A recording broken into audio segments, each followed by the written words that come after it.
Beep, beep, beep. Welcome to the court of the Edijester. How are we, everybody? Go and be a warrior teacher. That's it. Thanks for watching. What we got today? Well, you will already be aware of the work of the indefatigable, the marvellous, and very concise and razor-sharp Josephine of the Bartosch, right? Joe Bartosch, right? Who I've met a couple of times. Fantastic. Amazing mind.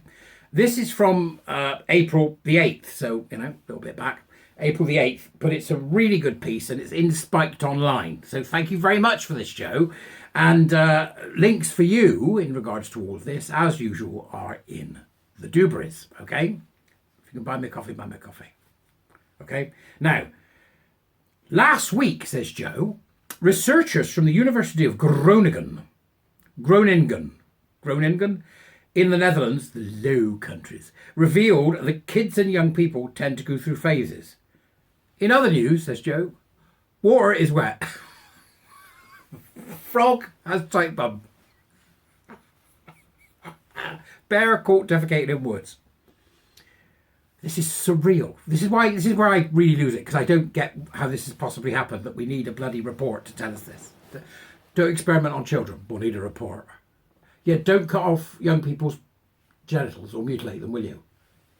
Do you have a report? It's absolutely surreal. This was the upshot of a 15-year-long study tracking more than 2,700 children from age 11 into their 20s. Every 2 or 3 years, the Dutch researchers asked them how they felt about their sex and identity. Identity is immaterial. Why do we keep including that shit?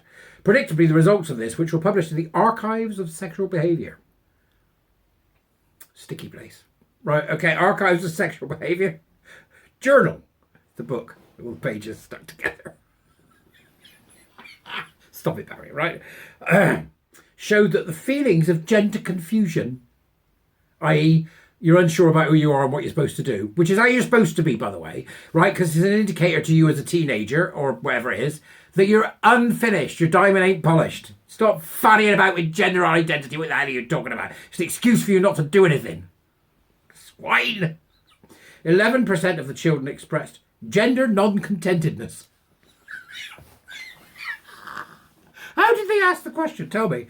In regards to your contentedness with your gender, on a scale of 1 to 10, could be on a scale of 5 to 100, who cares? From banana to wheelbarrow, can you tell me how contented you are with your gender? You're going with cucumber. Okay, that's fine. It's pure brass eye in the day-to-day. It really is.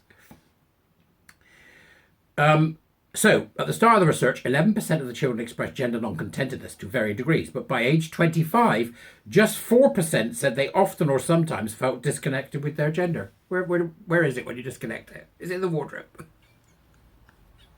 It's under the couch. Where's my gender? Where did you last have it? Well, I had it when I was on the couch.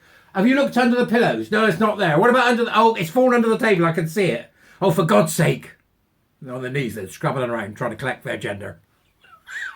It's insane. It's absolutely nuts from beginning to end. Only 4% of the 2,700. So what's that? About 100 kids. It's probably about the same number that would have mental health issues. Or abuse, or ADHD. Or just be gay. By age 25, 4% said they often or sometimes felt disconnected from their gender. The researchers concluded the results of the current study might help adolescents to realise that it is normal to have some doubts about one's identity and one's gender identity during this age period, and that this is also relatively common. As such, policies that prohibit gender transition from minors make a great deal of sense. I mean, that's an extraordinary statement. That is absolutely extraordinary. The results of the current study, they say, might help adolescents to realise that it is normal to have doubts about one's identity and gender identity, right? Identity, whether it's gender identity or otherwise, is immaterial. It is absolutely immaterial, right across the board. So what that really should say is researchers have concluded that adolescents are best told that there's no such thing as gender identity, that identity, whatever they think it is immaterial, and best left to the realms of Baldur's Gate, Skyrim and Fallout. And you should worry about your personality, which you now have to develop into a character, so that you can move through the world and help other people and yourself. There you go. That's how you do it. I didn't need a damn report. I've known it for the past 35 years. Loons. The lot of them, I reckon. Bloody sexologists and... Oh. So far, there have been no comment on this study from leading trans advocates. Do you think? They're all on the phone to each other going, right, okay, what next? We are screwed. What? Excuse me, is that Windy Bouillabaisse? Hello, Windy Bouillabaisse, how you doing? What do you think we should do next? Shout a lot and blame J.K. Rowling. Hello, is that Sean Fay? How you doing, mate? Oh, sorry, I almost misgendered you there, Sean. Did they pulp most of your book when it didn't sell? I know we're in real trouble now, aren't we? The lie has been exposed. What do we do next? Hello, Sean? Sean? That's what I think is playing out. Right, and good. Let's see the back of them. I'm done with these absolute lunatics. Nothing has been said, says Joe, by the likes of former Mermaid's chief executive Susie Green, the woman who warned the world that children would be at risk of committing suicide if we didn't unconditionally affirm their genders and identities. So nothing from Susie Green. Oh, you know... Nothing from the, dragging her son to Thailand. No statement has been issued by any of the trans lobby groups that claim that children old enough to get a tattoo, not old enough to get a tattoo, are capable of making life-altering medical decisions. The careers and self-image of trans advocates depend upon maintaining the fiction of the trans child. So perhaps this is not surprising. How very astute there from Joe. This concept of the trans child, which of course is a nonsense. There's no such thing as a trans child. None. No such thing. Only a child in distress. The many public figures who claim to be acting in the best interest of so-called trans children have been notably quiet. Actress Emma Watson, she's awful, isn't she, has remained tight-lipped despite directing her 29 million followers on X to donate to mermaids. Hey! Watson, you wibblegoat. Explain yourself, woman. Explain the armus.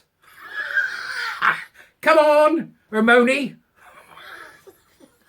Let's hear what you've got to say for yourself, you blathering show-off. Right. Nadia Whittome MP has also kept stum, despite having advocated for the use of puberty blockers. Oi, Whittome, you wibbler. Why haven't you said anything? Nadia, are you there? Nadia? Right.